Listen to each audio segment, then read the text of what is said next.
Provérbios capítulo 16, nós vamos ler juntos versículos 1 até o 3. Eu vou ler na Nova Almeida atualizada, e o texto sagrado diz assim: o coração do ser humano pode fazer planos, mas a resposta certa vem dos lábios do Senhor. Todos os caminhos de uma pessoa são puros aos seus próprios olhos, mas o Senhor sonda o espírito. Entregue as suas obras ao Senhor, e o que você tem planejado se realizará. Meu Deus, declaramos mais uma vez nossa confiança e dependência no Senhor e na ação do Teu Espírito. Nós oramos que hoje, ó Deus, seja de fato real, verdadeira na vida de cada um de nós, a declaração da Tua palavra, lâmpada para os meus pés e a Tua palavra, luz para o meu caminho. Nós oramos por orientação prática, nós oramos por aquele direcionamento dos céus, que nos leva não só a entender princípios, mas aquela capacidade de corresponder contigo, de viver aquela aplicação que só o Senhor pode fazer. Pai, oramos por um ambiente sobrenatural, da ação do Teu Espírito no íntimo de cada um de nós, e Te damos glória, honra e louvor pela certeza daquilo que o Senhor fará. Em nome de Jesus. Amém. Bom, eu quero tomar esse texto como ponto de partida e como trilho. O que realmente me interessa aqui é o verso 2. Todos os caminhos de uma pessoa são puros aos seus próprios olhos, mas o Senhor sonda o espírito. No entanto, essa afirmação ela vem dentro de um contexto, é por isso que a gente leu o versículo anterior e também o versículo posterior. E quando avaliamos o contexto, o verso 1 fala dos planos do coração. Significa que é lá no íntimo que nós planejamos, que nós tomamos decisões, embora na vida daqueles que amam e servem ao Senhor, Deus quer dirigi-los, e é Ele quer dar a resposta, Ele que quer nos conduzir. O verso 2 fala que os caminhos de uma pessoa, fruto das suas escolhas, do seu planejamento, são puros aos seus próprios olhos. E como contraponto dessa avaliação humana do que seria bom como caminho, nós temos um contraste de um Deus que sonda o espírito. Essa palavra traduzida na Nova Almeida atualizada que eu li, sonda o espírito, na Almeida Revista Atualizada, aliás, em todas as versões de Almeida, das mais antigas, a corrigida, a revisada, Almeida Fiel, que são traduções por literalidade, nós temos o que consta exatamente no original: o Senhor pesa os espíritos. No entanto, o espírito, que não é algo material, que não tem volume, não pode ser literalmente pesado. Então, a maioria das traduções mais novas, as chamadas por equivalência e não por literalidade, elas tentam dar o sentido da afirmação. A Nova Almeida Atualizada, que eu diz, em vez de pesa, usa a expressão sonda. A NVI, a Nova Versão Internacional, diz que o Senhor avalia o espírito. A NVT, a Nova Versão Transformadora, diz que Deus examina as intenções de cada um. A Nova Tradução, na linguagem de hoje, diz: o Senhor julga as intenções. Basicamente, a Bíblia está falando de que Deus sonda o nosso íntimo, E Deus está procurando avaliar, pesar, sondar o quê? Aquilo que nos dirige, que nos leva a planejar, a tomar decisões.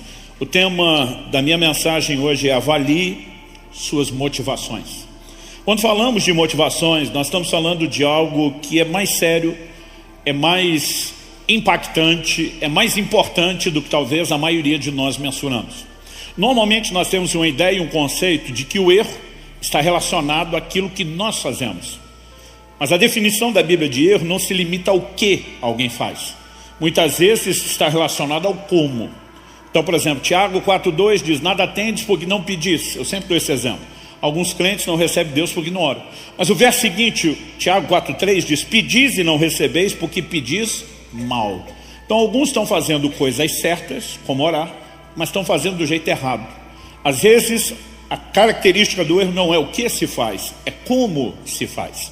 E nem sempre nós conseguimos perceber o como na classificação de erro, assim como percebemos o que. No entanto, eu diria que ainda mais delicado que o como é o porquê fazemos. O porquê tem a ver com as motivações. Você vai ver, por exemplo, Jesus confrontando os fariseus o tempo todo no ministério dele, o que parece quase um contrassenso, porque os fariseus eram parte da seita mais severa dentro do judaísmo, a mais dedicada. Eram o que hoje em dia a gente chamaria de os beatos, os carolas da época.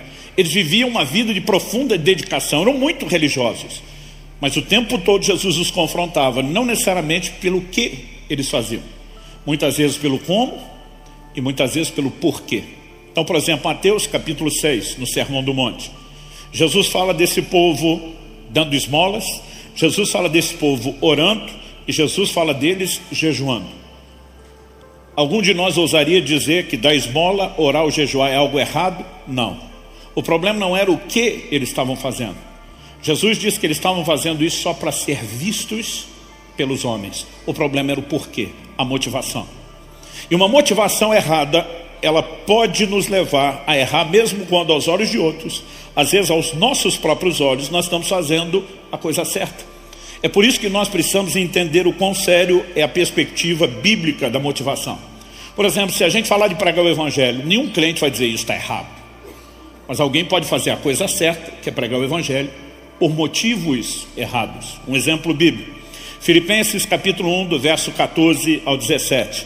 Paulo diz: e os irmãos, em sua maioria, estimulados no Senhor por minhas algemas, Paulo estava preso enquanto escrevia isso, ousam falar a palavra com mais coragem. É verdade que alguns proclamam Cristo por inveja e rivalidade, mas outros o fazem de boa vontade. Estes, os de boa vontade, o fazem por amor, sabendo que estou incumbido da defesa do evangelho. Aqueles, porém, os que proclamam por inveja e rivalidade, aqueles, porém, pregam a Cristo por interesse pessoal, não de forma sincera, pensando que assim podem aumentar meu sofrimento na prisão. Paulo fala de gente que estava fazendo a coisa certa, mas com motivações erradas.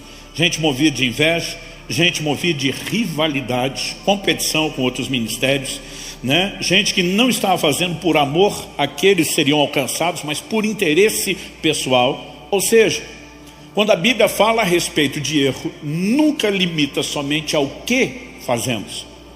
Isso se estende ao como e também envolve o porquê.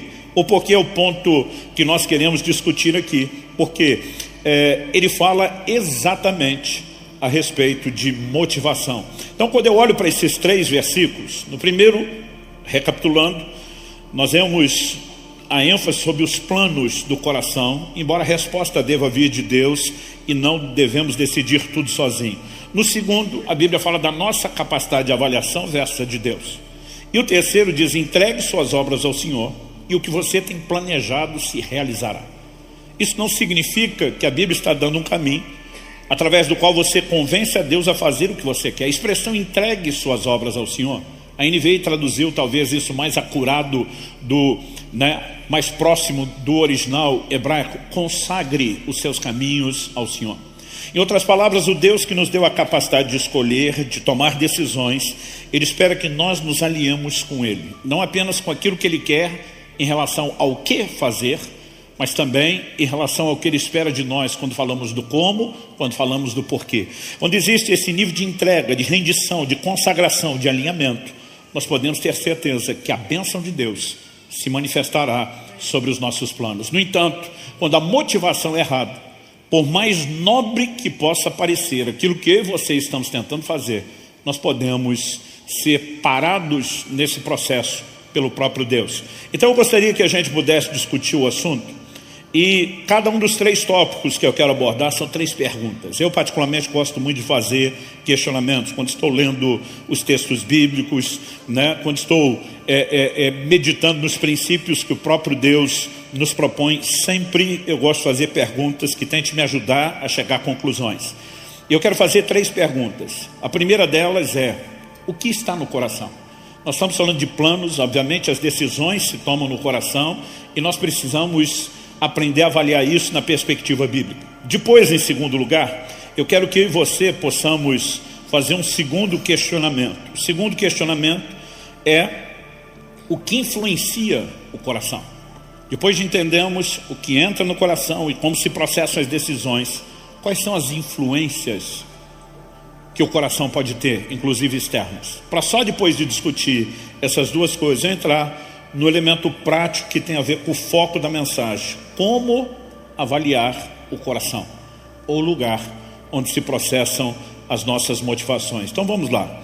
Eu quero que a gente possa começar avaliando a importância do coração, não apenas como lugar onde se faz planos, mas onde, além de tomarmos decisões, o que se passa lá acaba afetando todo o curso da nossa vida. Em Provérbios, no capítulo 4, no verso 23, a Escritura diz: sobre tudo o que se deve guardar. Há muitas coisas que nós devemos guardar no nosso relacionamento com Deus, no nosso patrimônio de vida espiritual, em todo o escopo das coisas que Deus nos concede, como por exemplo proteger nossas casas, as famílias. Mas a Bíblia diz sobre tudo o que você deve guardar: guarde o seu coração. Por que a Bíblia coloca o coração como uma das coisas que mais precisam ser protegidas? O texto diz: sobre tudo que se deve guardar, Provérbios 4:23, guarda o teu coração, porque dele procedem as fontes da vida. O que afeta o coração do lado de dentro afetará nossas decisões, nosso estilo de vida e aquilo que nós fazemos do lado de fora. Alguém diz com muita propriedade que para poluir um rio, você não precisa andar todo o curso e extensão do rio tentando sujar as águas. Basta ir à fonte, poluir a fonte. Se você poluir a fonte, aquela poluição, aquela sujeira se espalha por todo o rio.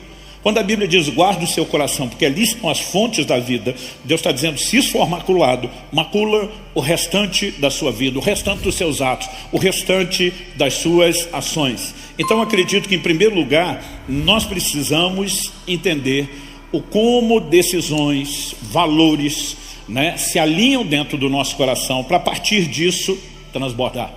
Em determinado momento, Jesus ensinando aos judeus que durante muito tempo foram orientados a entender a necessidade de guardarem-se de determinados alimentos considerados impuros. Jesus explica que não é aquilo que entra no homem que produz impureza, e ele se referia aos alimentos. Jesus diz: o problema está naquilo que sai. E é nessa hora que ele diz: porque é do coração do homem que procedem, e ele começa a fazer uma lista de pecados. Basicamente ele está dizendo que o mal que transborda por meio das nossas ações começa no coração.